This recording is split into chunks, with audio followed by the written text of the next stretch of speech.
He was born in a world on fire, literally.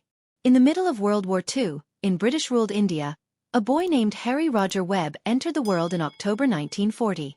His birthplace, Lucknow, wasn't just a city. It was a hotspot of political protests and unrest. British colonial rule was falling apart. Just a few years later, riots broke out across the country. His family, sensing danger, packed what little they could and boarded the SS Ranchi. It wasn't a grand escape. It was a crowded, slow-moving ship that carried them across the ocean to an uncertain future in post-war England. Gone were the warm Indian skies and familiar surroundings. Now they had ration books, grey streets, and a modest house in Surrey. For young Harry, this massive shift planted a seed, a hunger to become someone bigger than his circumstances. As a teenager, Harry started chasing music. But it wasn't just about singing, it was about survival, about building something from nothing. That's when a talent manager saw something in him. He suggested a name that sounded bold and British, Cliff, and paired it with Richard, a nod to the wild American rock star Little Richard. And just like that, Harry Webb became Cliff Richard. Not just a stage name, but a brand new identity. Everything changed in 1958. At just 18 years old, Cliff released Move It. The song hit hard, raw, energetic, and totally different from the clean-cut pop dominating the airwaves. It didn't just climb the charts, it smashed through them, hitting number 2 in the UK. For the first time, Britain had its own rock star. Someone not copying America but building something fresh. That moment kicked open the door for acts like the Beatles and the Rolling Stones. But before any of them made history, Cliff was already turning the UK upside down. It wasn't long before Cliff hysteria spread like wildfire. His shows were pure chaos. Girls fainted, boys watched in envy, and security couldn't hold back the screaming crowds. He wasn't just a singer. He was a phenomenon. Every magazine wanted him. Every radio show needed him. And the public? They couldn't get enough. Then came the hits, one after another.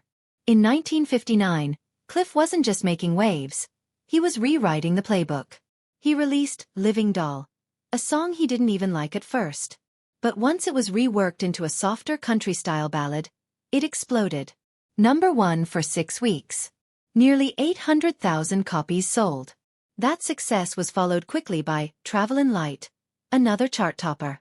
Back-to-back hits made Cliff the first British artist to sell over 1 million records with 2 songs in a row.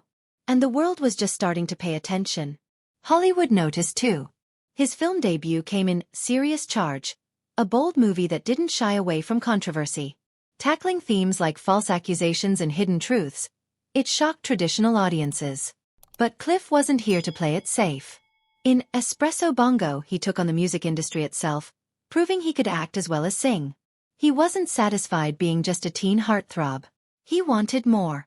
And he went after it. By 1963, Cliff Richard was already a household name, but Summer Holiday took things to another level. The movie's premiere brought thousands of fans to the streets of London. The soundtrack? It ruled the charts for 14 weeks. Songs like The Next Time, Bachelor Boy, and the title track all shot to number 1. The movie became one of the biggest British box office hits that year. Cliff wasn't just successful. He was now part of British culture.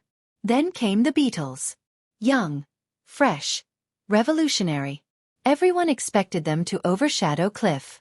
But he didn't fade. He fought back with more music. In 1964, Cliff landed 6 top 10 hits, even more than the Beatles that year. Songs like Constantly and I Could Easily Fall in Love with You kept him in the spotlight. Even Paul McCartney and John Lennon gave him credit. They knew Cliff had been the spark before they lit the fire. In 1965, Cliff Richard was named the world's top male singer in a global music poll, beating legends like Elvis, John Lennon, and Paul McCartney. This wasn't just popularity. It was respect. Cliff didn't chase trends, he shaped them. While others burned out or changed who they were, Cliff stayed real. He wasn't just consistent. He was magnetic. Then, in 1966, he made a move no one saw coming. Cliff Richard stood in front of a national audience and openly declared his Christian faith. At a time when rebellions sold records, he took a huge risk by sharing his beliefs. Fans were stunned. Industry insiders panicked. They thought he might quit music or lose his appeal. But Cliff didn't run from the spotlight. He redefined it. He blended his music with his values and didn't let go of either. And his audience? They stayed with him. By the mid-70s, though, things slowed down. Cliff was off the charts in 1975 for the first time. Many thought his career had peaked. But then came Devil Woman. Darker, more intense, totally unexpected. It became one of his biggest hits. Number 9 in the UK. Number 6 in the US. Over 2 million copies sold. Rock legends like Eric Clapton and Elton John started paying attention. Cliff had shed the teen idol image and stepped into something bigger. He kept evolving. In 1987, he released Always Guaranteed, a slick, modern pop album influenced by Michael Jackson's Thriller. It sold over 1.3 million copies. 4 songs made the top 40. It wasn't nostalgia anymore. Cliff was competing with the best of the new generation. Then came Christmas. In 1988, he released Mistletoe and Wine, a soft, faith-driven holiday song that hit number 1 and stayed there. 750,000 copies flew off the shelves in just 6 weeks. Decades later, it still plays every December, earning him royalties and reminding the world that Cliff Richard owned Christmas too. By 1989, Cliff had done what no one else had. He released his 100th single. To celebrate, he invited fans to London's Palladium. He previewed unreleased tracks and even let the audience choose his next release. That single, The Best of Me, hit number 2 and charted around the world. It was clear, Cliff Richard wasn't slowing down. That same year, he filled Wembley Stadium with fans for a concert called The Event. It wasn't just a throwback. It was a full display of who Cliff had been and who he still was. From classic rock to modern hits, he owned the stage. The concert was recorded, released, and praised across the industry. And to top it off, he received the Outstanding Contribution to Music Award. By then, he had number 1 hits in every decade from the 1950s to the 1990s. Something no other British artist had achieved. In 1990, Cliff joined the biggest names in music for a charity concert at Knebworth Park.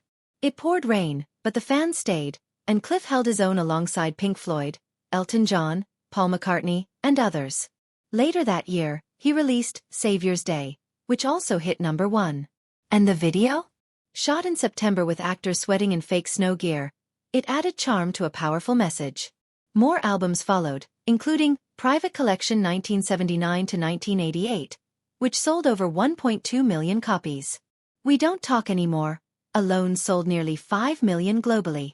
Cliff's career had become more than impressive. It was untouchable.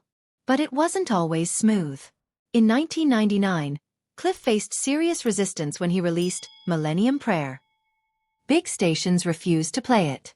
Critics called it outdated. Ageism was real. The industry seemed to turn its back on him. But his fans didn't.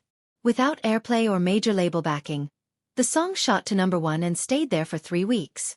It was a win built on loyalty, belief, and defiance. And the money it raised? All went to charity. Behind the stage lights and music videos, though, Cliff carried heartache. He loved a woman for half a century, but she chose another path. She married his best friend. Then another man. And years later, she died in his arms. Cliff never married. Never had children.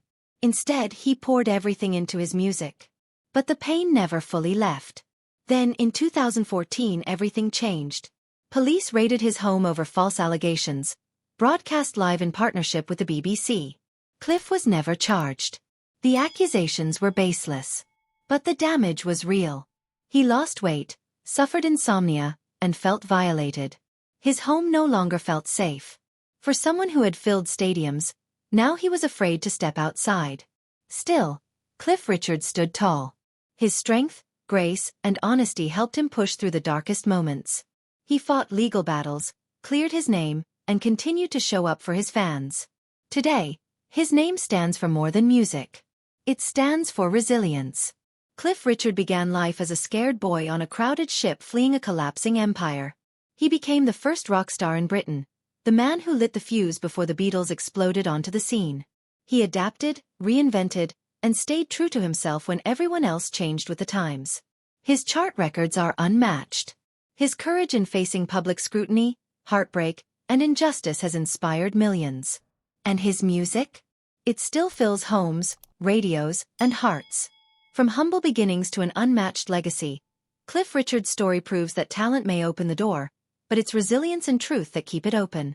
If you made it this far, thank you. Don't forget to tap that subscribe button, hit the thumbs up, and leave your thoughts in the comments.